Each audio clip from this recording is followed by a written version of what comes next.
risen from the ashes to school the masses. Hello everyone, welcome to another edition of the Scholars of Wrestling show. I'm your man behind the microphone, Jeff. To my left is Scholar Tarek. Hello, welcome to the Scholars of Wrestling, continuing in the month of Halloween. Now introducing Dr. Claw to the show.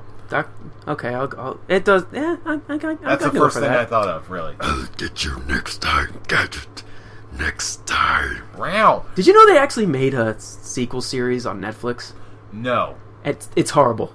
Let's tell us about its scholar number dose. How about I don't and just say I'm really creeped out right now? Hey, I had Why? Because I had to transition to Brian's introduction somehow. Why? Wait, why are you like freaked out? The voice is good, but it's freaky. Is that really the first time I've done the voice to you? Yes. Or at least a deep, dark voice? Yes, Really? it is. I'm pretty sure I've done it before. Yeah, most of the time it's singing the song from Insidious, but you don't really go deep. We just start breaking into the Insidious song. Yeah. We don't just go deep, we go deep right from the start. Yes. Because that's Giggity? how the scholars do it. Well, he's talking about Tiny Tim. When you think of deep voice, you do not think of Tiny Tim. No, you do not. So when I hear that come out of you for the first time, it's like, It's like, whoa, weird. yeah. Back to Tiny Tim. Okay, well this whole thing is starting off with a bang. It's Halloween month. It's gonna be a bunch of crazy. It's the evil. Scholars of Wrestling. What exactly did you expect? You know what exactly I expect? I expect us to start off this show the same way we do every show, with a little bit of backstage news. Clever, going ahead and peeking behind the curtain and checking in on a little Backstage news. Meh. Bagoo. Indeed. Bagoo, yes. Alright, so let's kick it into high gear with the big story that just recently happened that we still haven't talked about yet. Lana and Rusev are engaged in real life.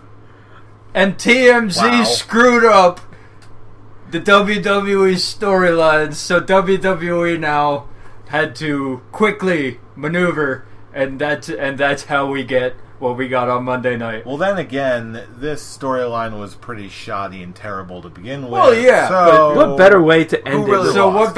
what better way to end it than a screw up in the media? And who better than to end this with TMZ? I never thought I would say this. Thank you, TMZ, for ending such a horrible storyline. Well, it could always be worse. It could have been BuzzFeed that broke the story. Yeah. Well, you know what? Just saying. You know what the sad thing is? It probably isn't over. Because, Summer Rae might get someone else to, try and manipulate and have her be the boy toy and be like, get revenge on Rusev! Get revenge on Rusev! You'll have Summer She's Rae actually- versus Lana Part 2. Hey, it actually happened tonight on SmackDown. Did it? What damn happened? it. She tried to hit on Dolph Ziggler. It's like, yeah, now that you're free and I'm free, maybe we should, And Ziggler was just like, no. No, they actually did that they started that off on Monday with her, her trying to celebrate with Ziggler, and Ziggler's like, no, I'm done with this storyline. I'll see you later. Time to go after the Intercontinental title again for the 15 millionth time. Oh, I thought he was going to go after the United States title with all the rumors I'm hearing. Oh, probably, but It's hey. like, I'm going to go So go get after the face squashed. of the company's girlfriend and then get the United States title as a bonus. Yeah. So basically, what you're saying is he can either be squashed by John Cena or Kevin Owens. I'd rather have Ziggler versus Kevin Owens myself. Yes, please. Yeah. Make it happen, WWE. Redeem this whole mess. There's no way they can redeem that. Hey, it's worth a shot. But you know what? Speaking of redeeming things... Oh, congratulations to Lana and Rusev. Seriously. Yes. Yes, seriously. congratulations. Good stuff. I was like, before we transition, congratulations. We really are happy. Congratulations to the two of you, and thank you, TMZ. Never thought I would say that. I know, it's such a weird feeling, isn't It it? is, Yeah. but it's October, so it makes sense. All right. Speaking of tricks, let's talk about treats and redeeming things. Have either of you played the WWE mobile game WWE Immortals? No, I haven't. I haven't played it, but I've seen other people play it. Okay, well, apparently the game is still being updated, and apparently just got a guest character added just this week. The Terminator? Hulk Hogan? No. Really? Hulk Hogan, Brian? You're saying redeeming things. No. So... I'm talking about redeeming this seemingly meaningless game. Well, let's put it this way. Who makes the WWE Immortals game? What, did they install Shao Kahn? Johnny Cage. Really? They just I did hear that! Yeah, they just added Johnny... Well, I've been retweeting it like crazy. Are you sure it's not The Miz? I am dead serious, and no, you're not the first person to make that joke. I'm serious. I'll pull it up right now. Damn, well, you know what? I'm not surprised someone didn't. I'll pull it up someone right made now. That joke Johnny already. Cage is actually in the game now. Pulling it up. Okay, got to load. Does that? Got to load. As soon as you said who makes the game, there we go. Wow, really? They added Johnny Cage to WWE Immortals. The Johnny Cage Challenge. Hashtag, you got caged.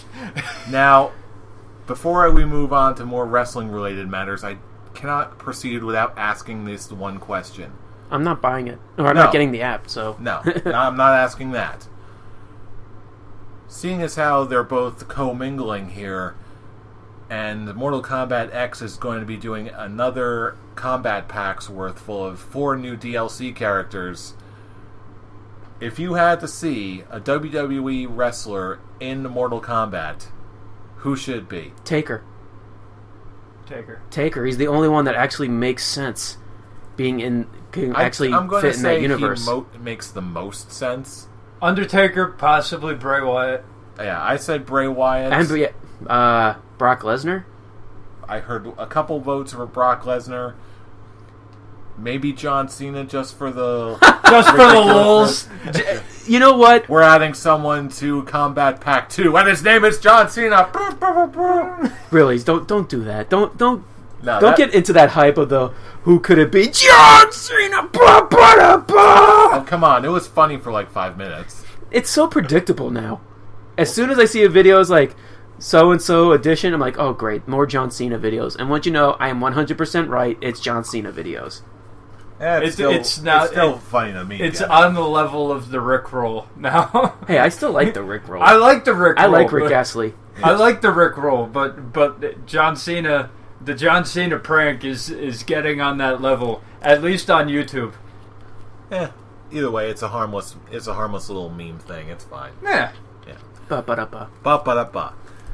Anywho, But there is such a thing as killing it, and yes. they have. Badly. Such are fads. Yes. Anywho, speaking of things that are actually going to might possibly be around for a while, WWE has pretty much gone public with their sort of quasi-partnership with the League Evolve. Huh. Featuring on the .com an article showing like 5 wrestlers to watch from Evolve.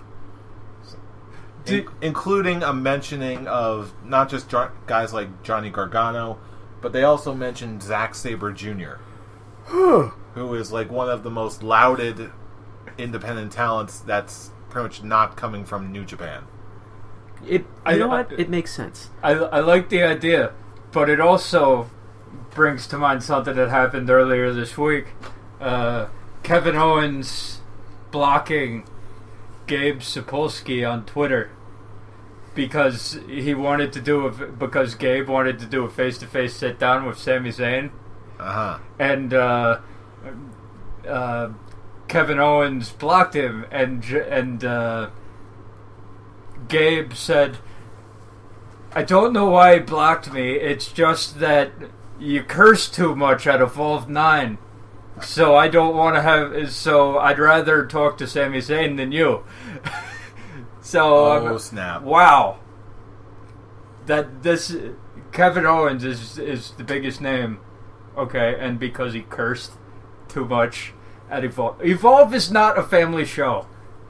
is not a family wrestling show. It never has been. But because he curses so much, you're going to be like, no, we don't want to do an interview with you. I would have blocked your ass too. As far as I'm concerned, especially with the way Kevin Owens handles Twitter, it's like the new way to you don't like me? Block. You don't like me? Block. Yeah, he's basically doing now what CM Punk used to do.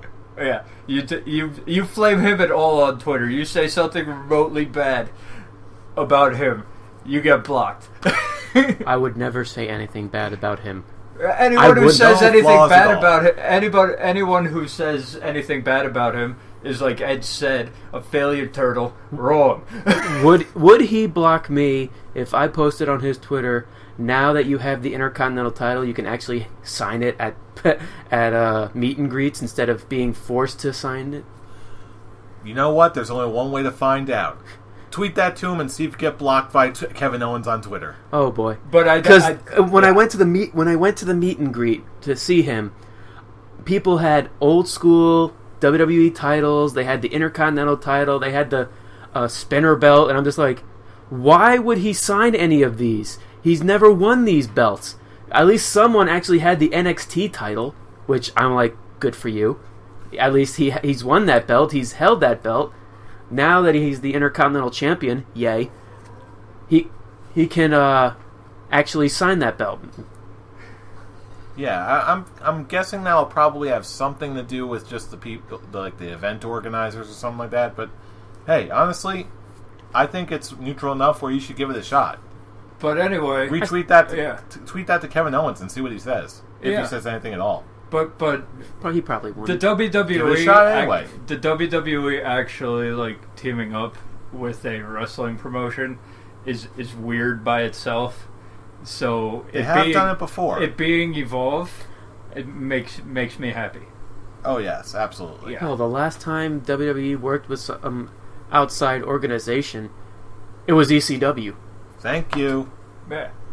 Over 20 years ago. So that's they're due. Crazy. They're due. So the fact that they chose Evolve, like I don't think we're gonna have like invasions or anything because it's very few people that follow the wrestling scene give a crap about Evolve. Really. Then again, I don't really watch. I never watched Evolve. I'll be very honest with you. Me neither. But I have heard tons and tons and tons of praise about Zack Sabre Jr. Yes. On like Jon Moxley levels, on CM Punk levels, on Bryan Danielson levels, on Kevin Steen levels. This guy is, again, a big deal. He's the biggest deal I've heard. That's pretty much not out of New Japan. So basically, what you're saying is we should expect to see Zack Sabre Jr. in a very short. I'm saying out of everyone that's been mentioned that other than Johnny Gargano, who's already shown up on NXT, I'm thinking he's the most likely one you'll see. He's the most likely one to get the call. Looking forward to it. Yes, indeedy. However, don't build him up too much now. Yeah, because that's never worked for anybody in NXT in the past.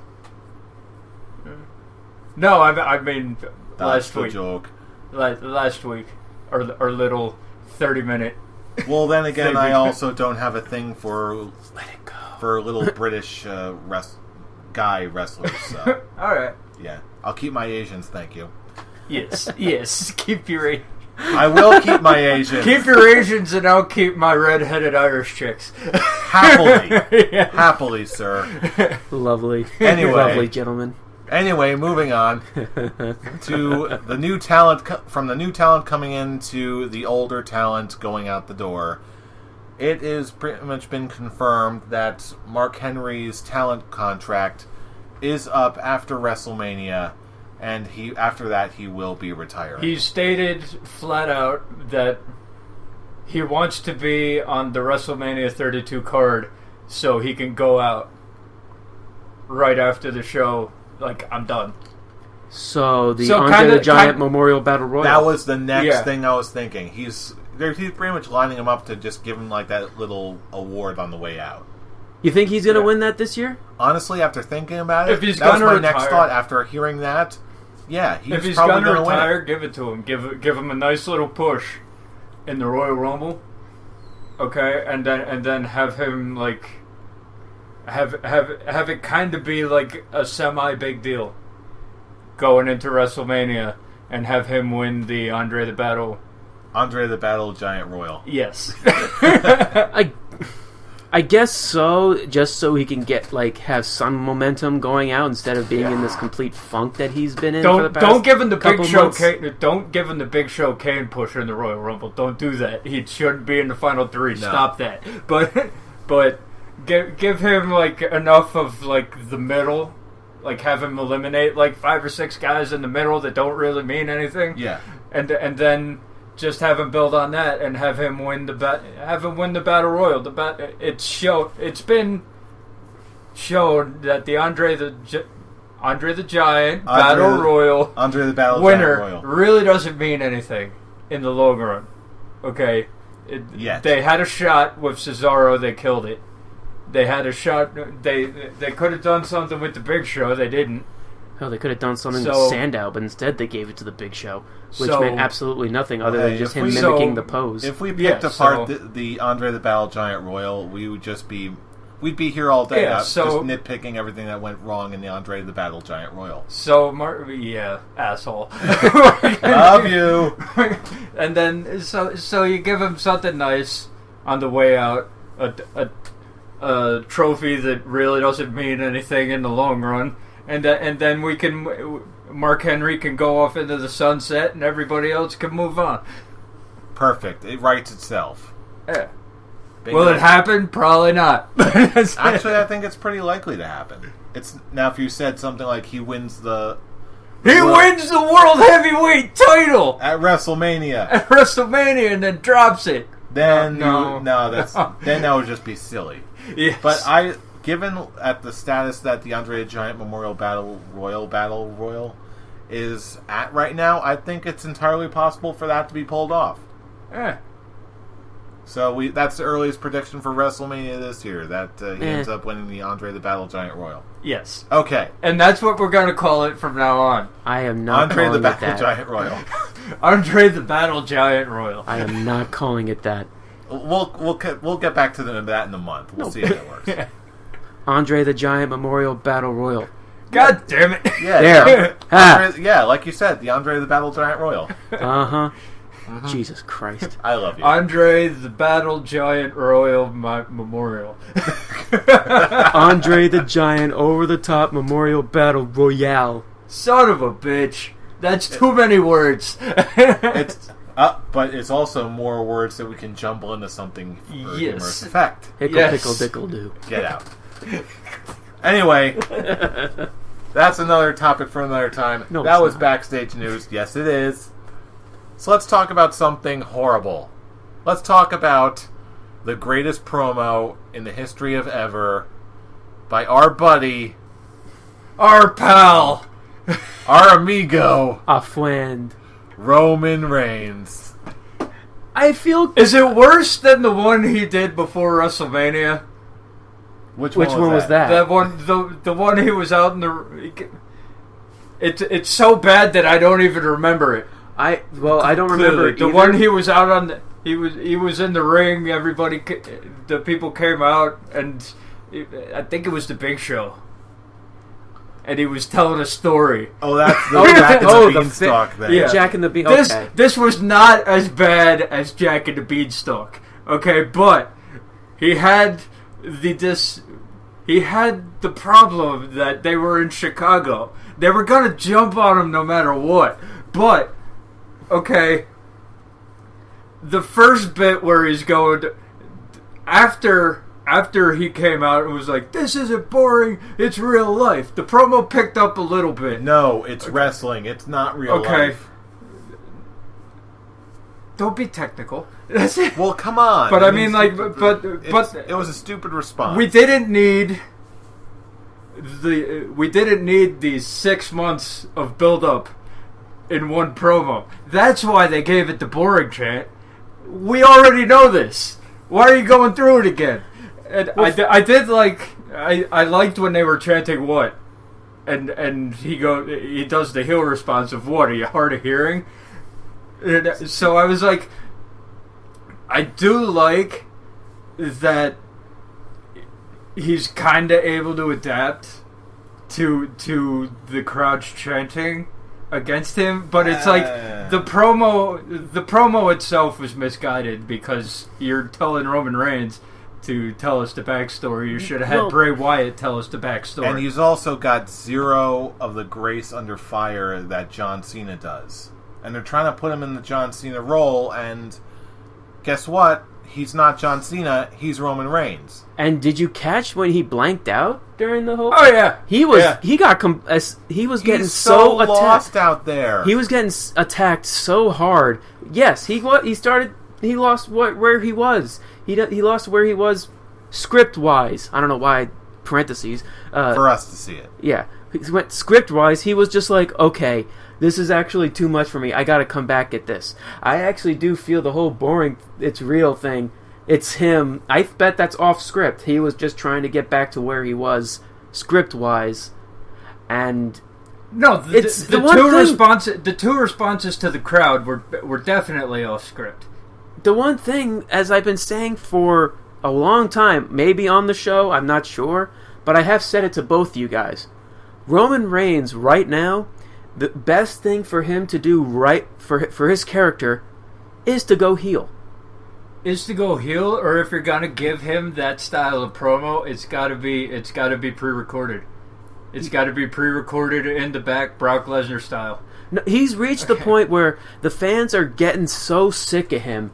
The best thing to do is to turn him heel, so he can actually develop his character more heelish, and it'll reach the point where the fans will start enjoying his heel tactics. Look what happened to The Rock, his cousin. Perfect example. He came in as a big face, being pushed to the top. The fans started getting sick of him. Die, Rocky, die. He changed his character to a heel and became the corporate champion.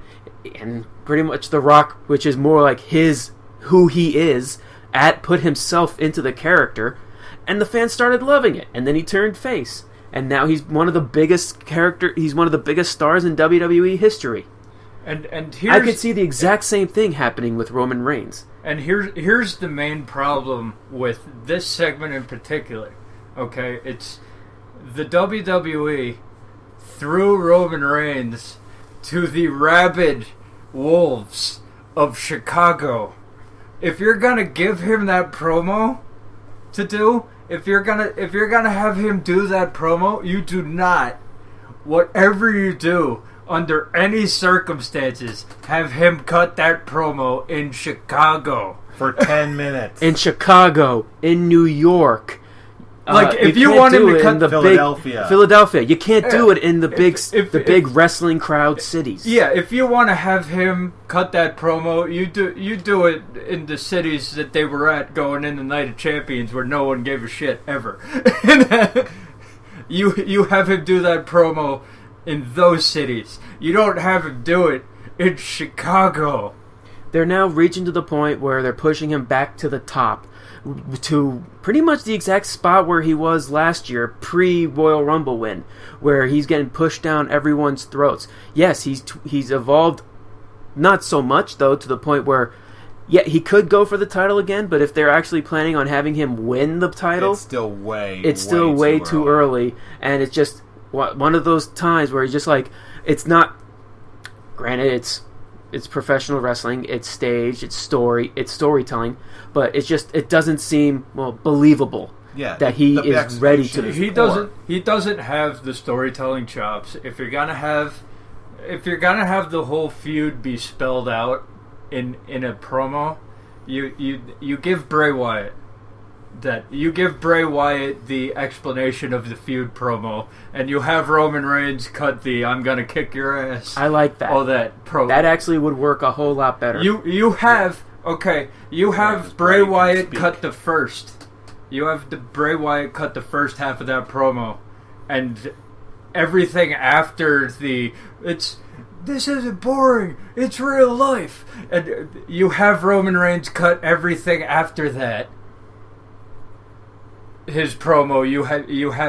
You haven't cut that. That's the only thing he cuts. Not the storyline bit of the promo. The first 2/3 of Roman Reigns' promo was boring as hell. I was falling asleep on the couch. Not gonna lie.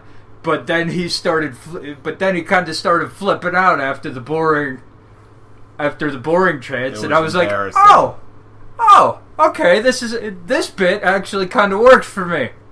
This little bit actually works. So it's like, give Bray Wyatt the first half, keep everything after the boring real life stuff. This entire thing really makes me appreciate how decent John Cena is at his job. Because at least he has enough speaking chops where at least all this stuff is presentable to the point where when it flops, it's not John Cena's fault. He's been doing it for over 10 years. It's natural to him. Yes. It's crap, but he's good at shilling crap. The rest of the fault is, at least when he does it, you can tell it's all the fault of the writers. Mm-hmm. He's just going, at least Cena, it's still a stupid promo and it's still a stupid segment, but Cena is just going out there doing his job, staying as professional as he can. Roman, it's not only is this not really showing off his strengths, but it's also putting a spotlight on every single one of his weaknesses, and he's still falling on his face. He's just not falling as far as he did before, but he's still falling on his face.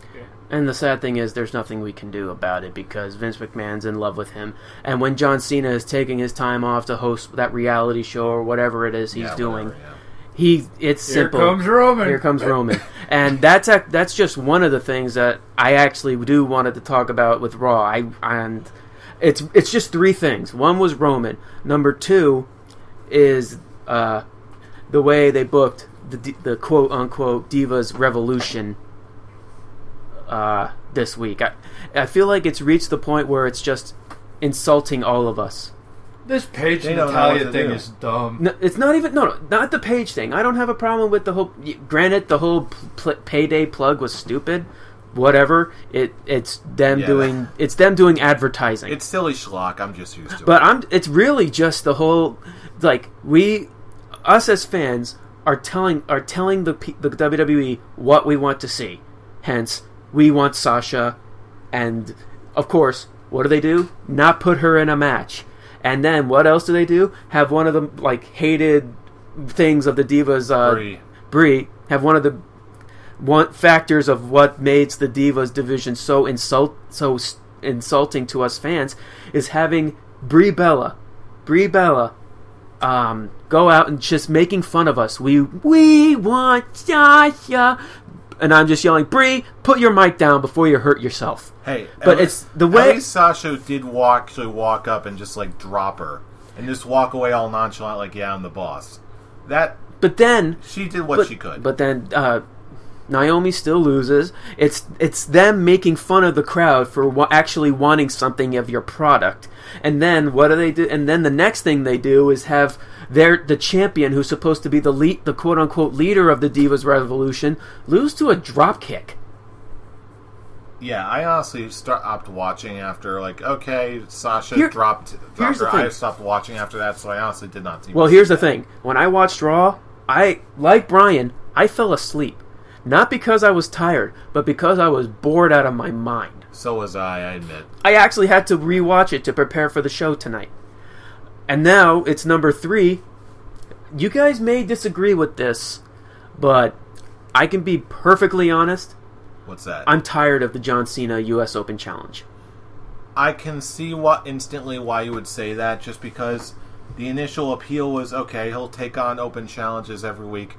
They'll have some decent matches, and eventually someone's going to win and he'll make an instant star. Perfect. Sounds like a good premise. But here's the problem. But no one's doing it. Here's the problem.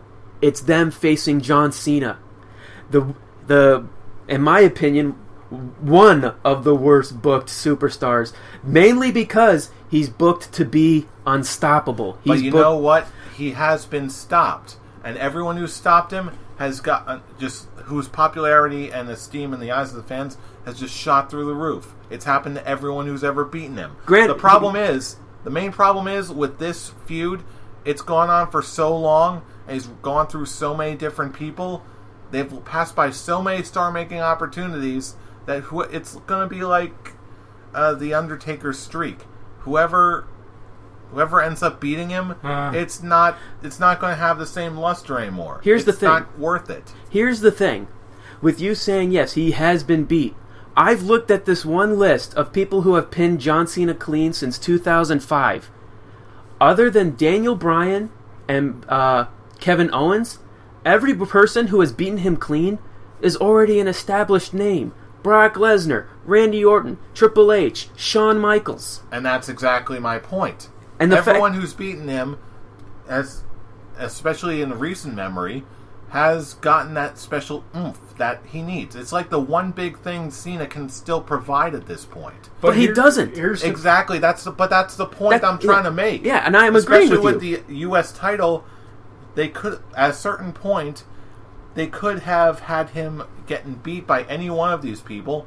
It could have been Sami Zayn. It could have been Dean Ambrose right at the start. It could have been any number of guys. But it just happened. Yeah. It hasn't happened yet. So now all the excitement around, because it hasn't happened, because they've never pulled the trigger on any one of these guys who do deserve it, now it's like, okay, now it's another person for John Cena to beat. All the hype is taken out of it, so no one watches. This should have been over when Kevin Owens faced him.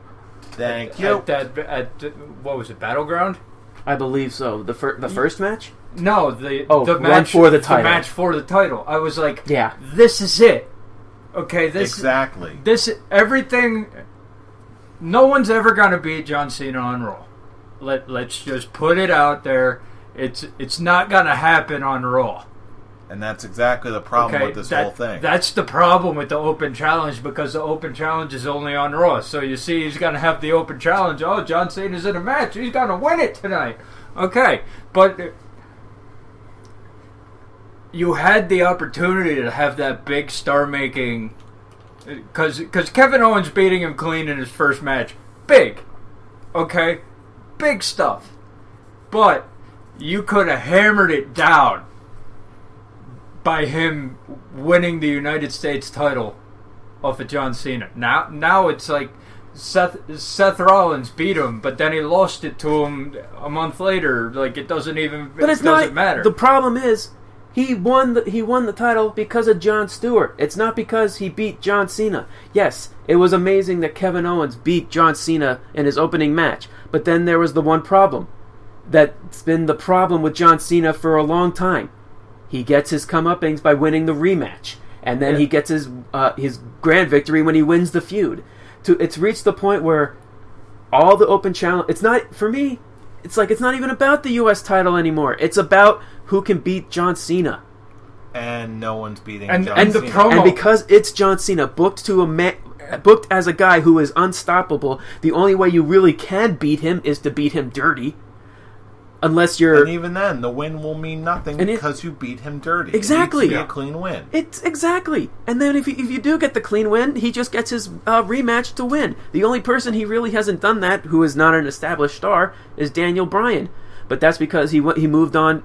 He had the elbow injury, and he went on to face the Authority. Yeah, well, that once we get to that point, we're not really talking about why the U.S. title Open Challenges aren't working. Now we're just talking about the flaws in WWE booking in general. Which it's just talk about it all day. The joy of the U.S. Open Challenge is gone because now the way it's like U.S. Open Challenge, a.k.a. who is Cena going to eat tonight? And Vince wonders why all the ratings are going down too. Dolph Ziggler hit the zigzag. I'm like, no. Because, Cena never loses. It's not happening. It was only one finisher. Like, when you can call that, hey, zigzag, finisher. Like, everybody's... you would think that people would be like, it's over. But no, we're just sitting back on the couch. It was only one... Who is it that it's Stone Cold, right? That did the whole finishing move is dead. I think he said something like that. The finishing move is dead, and it's dead because of John Cena. It's so ridiculous that we had something amazing in the U.S. Open Challenge, but now it's just John Cena eating the mid-card talent. It should have been a point where it should help establish stars, not feed your future to a guy who's almost 40 years old. He's 38. He's not going to be there for that much longer. He's going to turn into a part-timer. Yeah, It's just, that's why and it's even more insulting because we look at the roster today. We have a really good roster. Oh yeah, we do. We have a spectacular roster that could lead into the future, especially with Triple H getting ready to take control of the company. But then the whole problem is John Cena is not the guy that puts people over. It's just, I'm the top guy. I'm going to lose. It's like I'll lose whenever I want to lose, or whoever I want to lose to. It's not, oh, I like Cesaro. Where is he? He's tag team with Neville and still losing. Where is Neville? He's like all the way down to like the feud that will like is on the verge of being main event superstars level.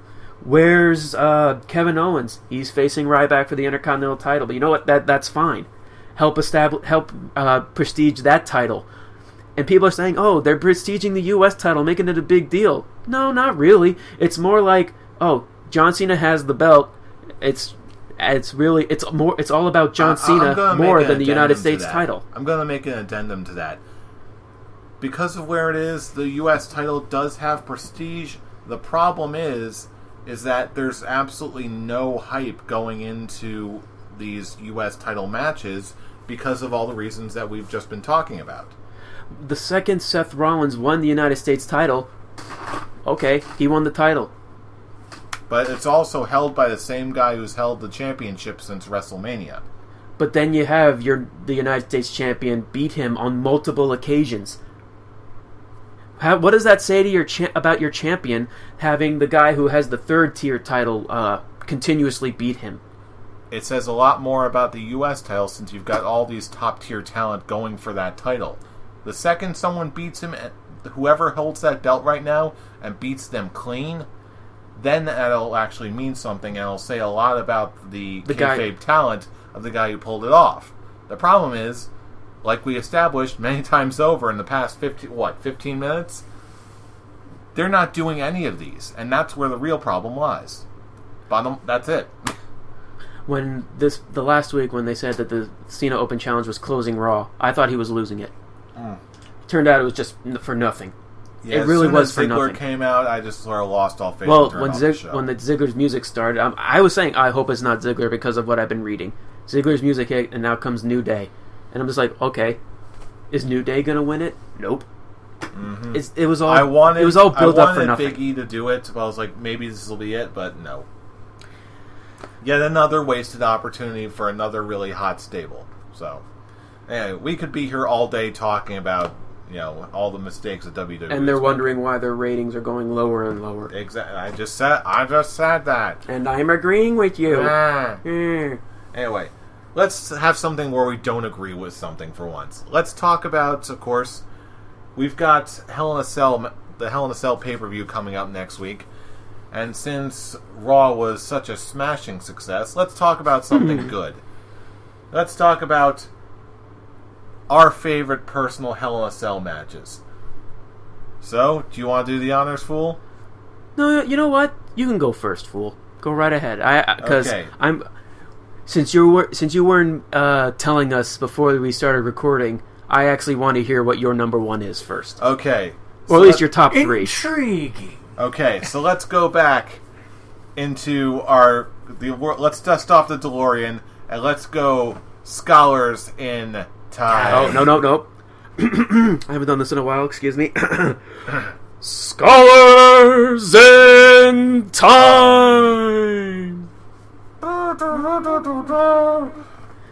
Okay, we gotta work on that. Yeah. Okay. Anyway, yeah, Scholars in Time. Let's go back and take a look at our top 3 favorite Hell in a Cell matches. I guess we're starting with me. Yeah, go right ahead. Are we doing the... You're the one who wants to be intriguing. Start 3, 2, 1. Oh, yeah, of course. Not Okay. one. I've heard podcasts that go first to last before. So Yeah, we're going to do it right on the Scholars of Wrestling. Alright, for my I had to go through my list a few times. For my third, this might surprise you, my third place pick is Undertaker Mankind, King of the Ring 98. Explain. Yeah, Well- instead of just telling, just go, and why? Okay.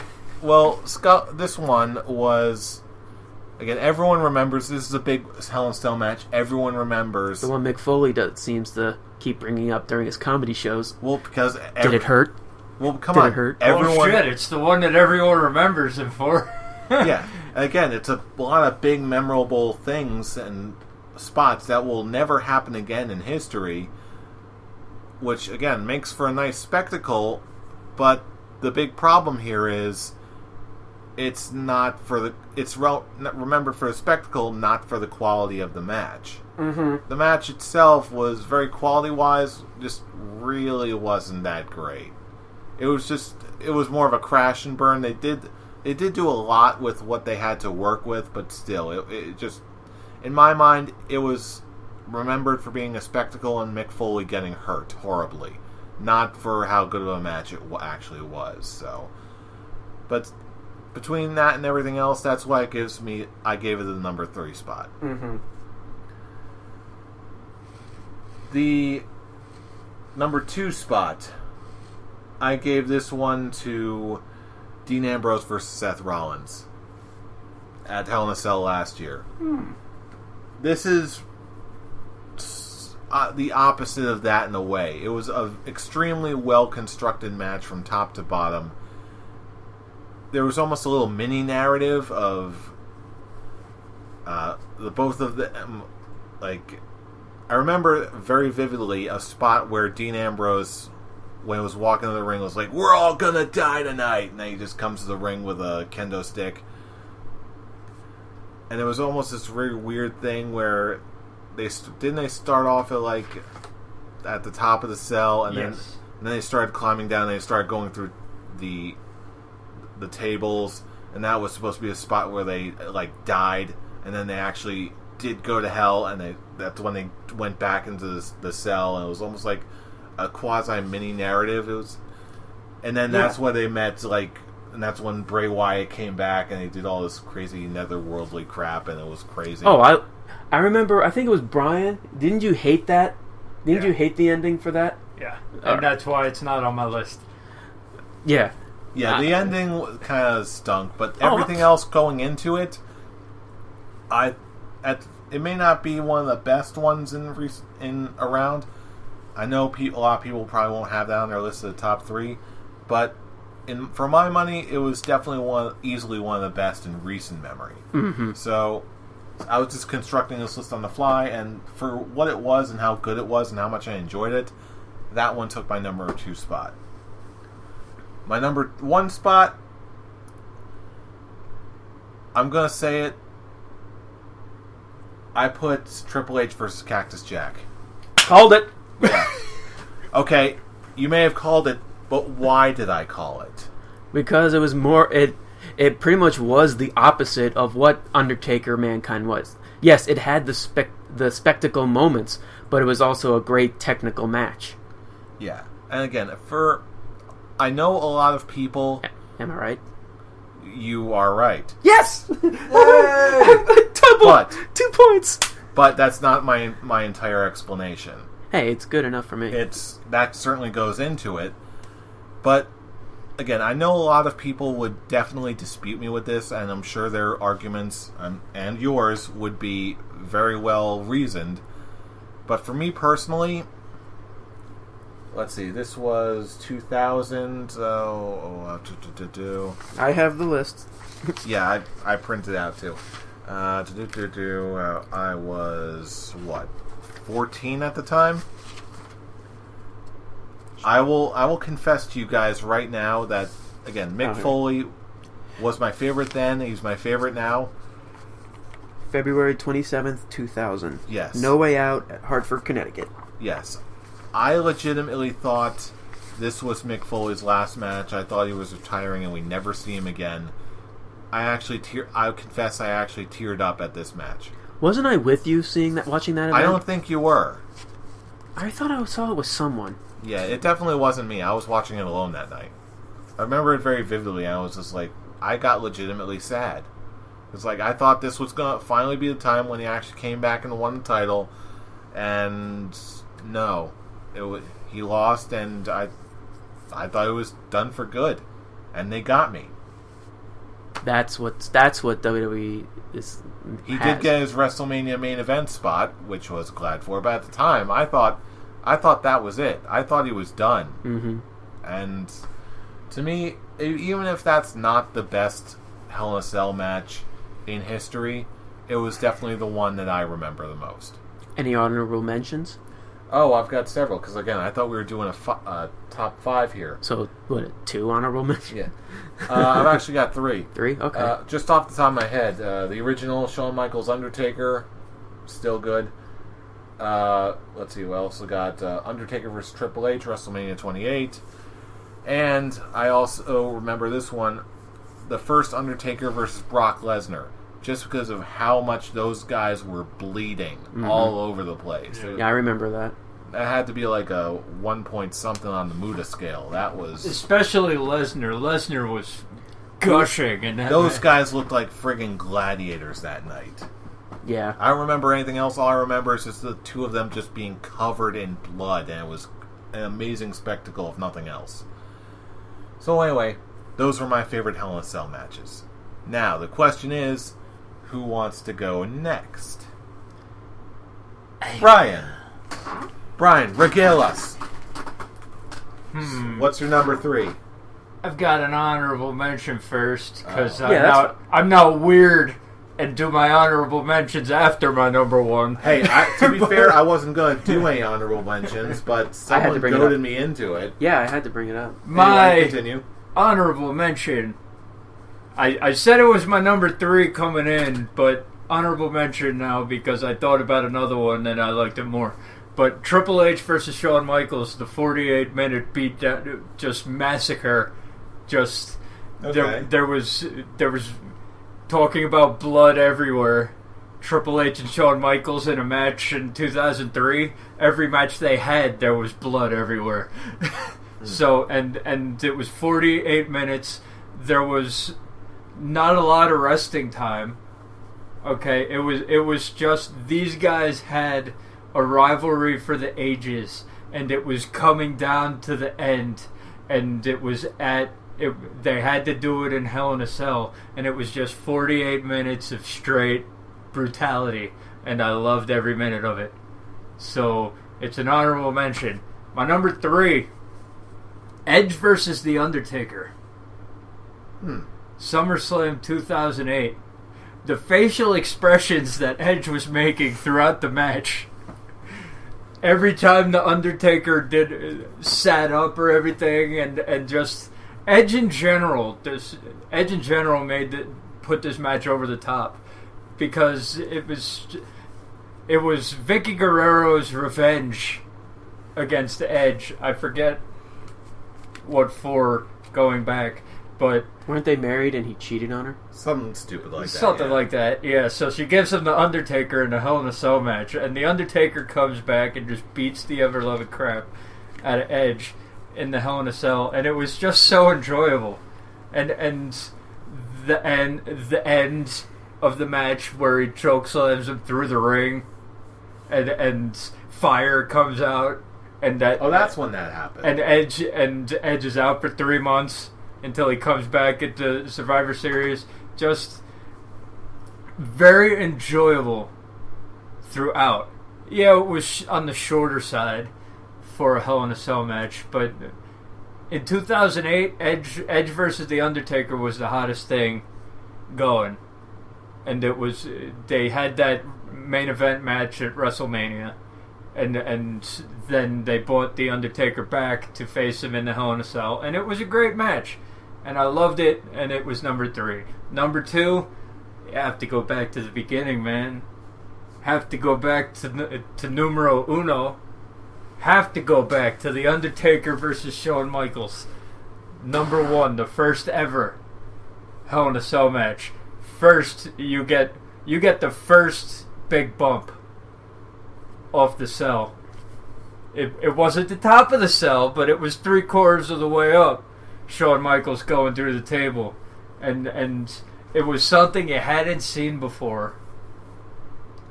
And just they thought that was the end of that was the most brutal it was gonna get. And then you have Kane come. You have the debut introduction Kane, of Kane, and Shawn Michaels pulling out the victory because Kane screws over the Undertaker. And gotta give it up for the first one that is the impetus for what we have today. Okay, and then number 1 was your number 3. It was my first one that I had ever seen, because my first show that I had ever watched WWE was WrestleMania 14. Okay, so I hadn't seen Hell in a Cell. I didn't know what it was. Mm-hmm. My first one was The Undertaker, Mankind starting it up, the Mankind saying "fuck it," going up to the top of the Hell in a Cell, and starting it up there. You just knew from the beginning that something bad was gonna happen to Mankind. You but just not knew quite it. that bad. I had a feeling. What was it, 20 feet? I had a feeling. Or was it 16? It was. I think it was with the difference. I think it was like 20. I actually do think, I think they made it smaller Yeah. nowadays. No, they actually made it bigger, like so big, like they wouldn't dare try it again. I mean, the only people crazy enough would be Dean Ambrose and Seth Rollins, and even they did it from 3/4 of the way up. Well, that's why, because if they did it they actually increased it. They made it bigger from where it was before. So much so where if someone actually did try and do that spot again, they would literally die. Unless they have like a crash pad hidden somewhere which they landed on. Plastic tables. Yeah, unless they did something really stupid looking like that. Unless they landed on something like that, if they tried to do that again, whoever did that would literally die. But it's also the emotion of the match. I don't need it to be technically brilliant. I don't even need it to be technically good. But the emotion behind it, like Mick Foley taking that fall, you think it's over. He gets halfway up the ramp. He's like, "No, fuck you! I'm going back." just that moment turned me into a Mick Foley fan for life. Okay, because I didn't know. I'd been watching the WWE for 3 months at that point. What do I care? I'm a Stone Cold fan and nobody else. That was back when I was not a scholar of wrestling at all. So you were a wee scholar in training. So Mick Foley going through all this goes back up the cage. He says, "Fuck it, I'm going back up. I'm gonna do it again." and that choke slam. Oh. Through the cage? Yeah. Through the cage. Ouch. With the chair landing on his face. Yeah. It's like, that match had no business being showing anything technical. That was just a brutal massacre. But the emotion of Mick Foley just keep getting up. Okay, it was the first time where I was like, holy shit. in a wrestling match, and because of that, it is my number 1. Good case. It is a very good case. Alright, Fool, take us home. For me, I'm just gonna go through my honorable mentions. My number one.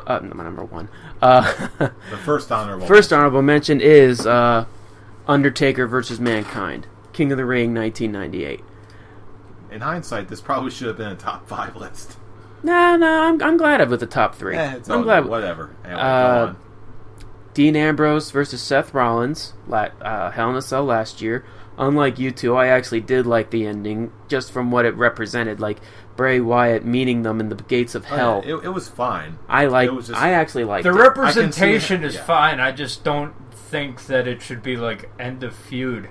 Yeah, I was at the time I know that I was really waiting for this to be like a feud ender. Mm-hmm. but it was just the fact that I didn't get that.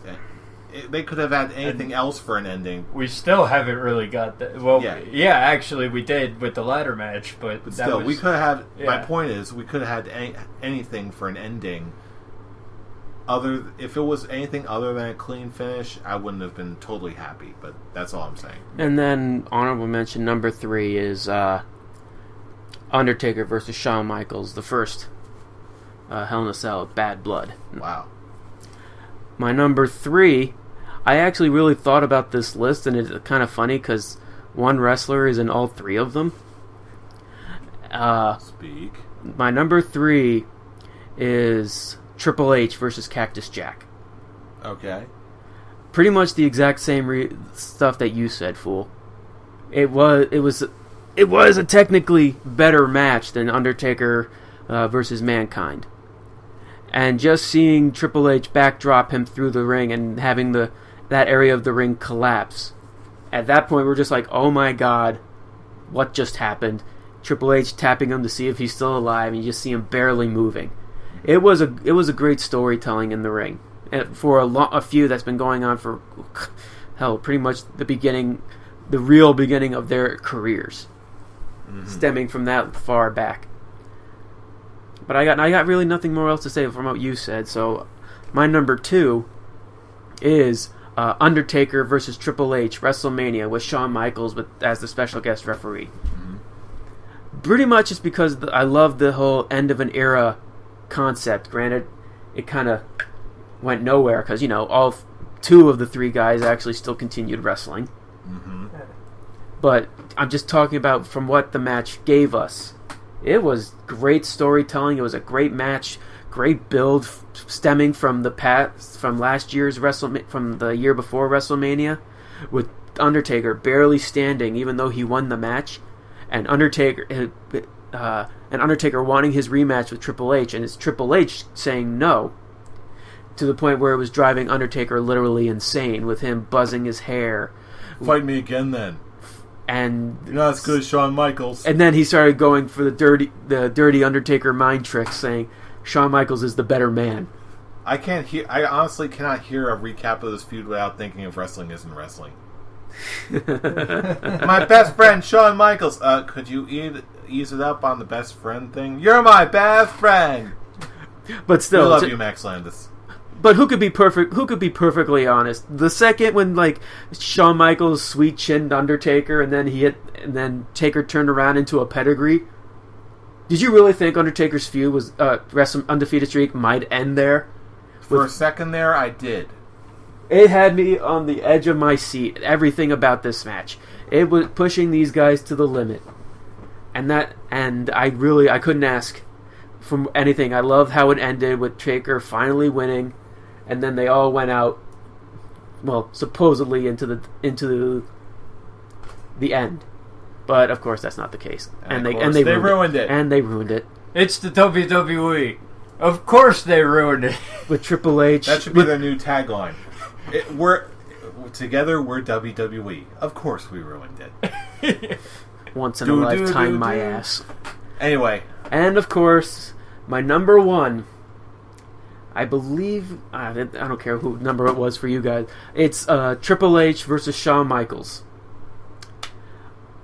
You said it was your honor. You moved it down to your honorable mention, Brian. Yes, I did. But from what this match to me is the exact reason why the Hell in a Cell match was made to begin with. Triple H and Shawn Michaels had a nice long feud going for how long was it? I think a year. About a good long time, yeah. A good long year. These guys have been going at it for that long, and they kept one-upping each other. And the best way to end a feud is the match to end all feuds.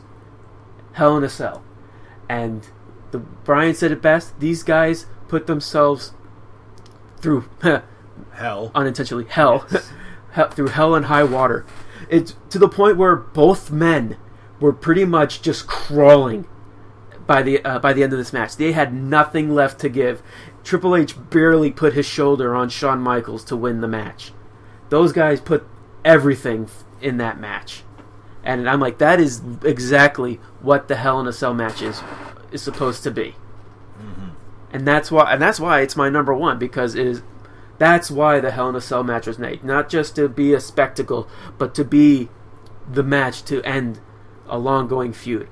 Which is why I'm really excited for the Roman Reigns Bray Wyatt match next weekend. Yeah, hopefully that could turn into something really good. I'm gonna repeat myself for the prediction show next week, but I want Bray Wyatt and Roman Reigns to do the exact same thing.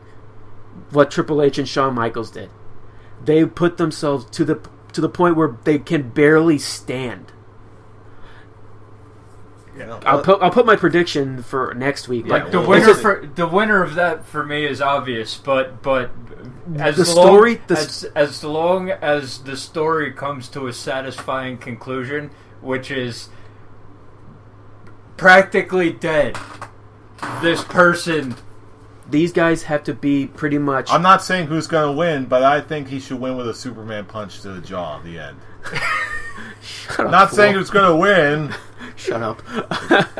but it has to be to the point. Like, you know how they took each other out To the point in that where singles you just, match that they had on Raw, where they destroyed each other. where you just can't.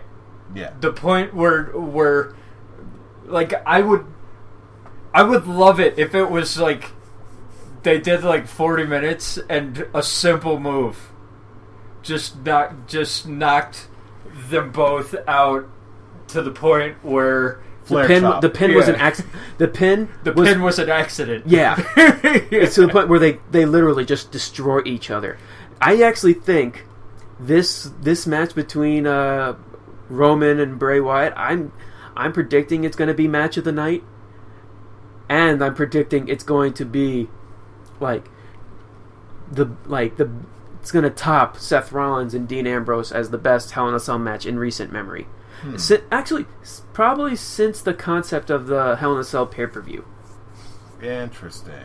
Because looking back at these since let's go to the Hell in a Cell pay-per-views. There weren't really that spectacular. I think the only one that was closest to being something worth spectacular is Kane versus The Undertaker, October 3rd for the World Heavyweight title. Because they had a great story going in, and these guys know each other so well that they know how to put on a good match. And it was a great match. Mm-hmm. Well, so that pretty much wraps up all our top picks. But you know what? We want to know what you think. That's right, you who are listening to this show right now. So come on, join the conversation. Post your top three. Post your top threes. Leave us a comment on this video. Like if you like the conversation. Subscribe to us, of course, if you want to hear more. Of course, you can also get in touch with us on our Twitter machines. All of our handles should be in the description below. Of course, you can also like our page on Facebook, The Scholars of Wrestling Show. Look for us.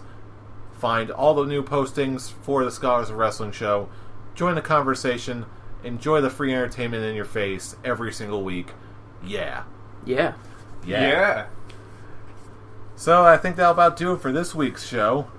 Until then, we'll see you next week. And of course, you know who we are. We're the Scholars of Wrestling, and you have just been schooled.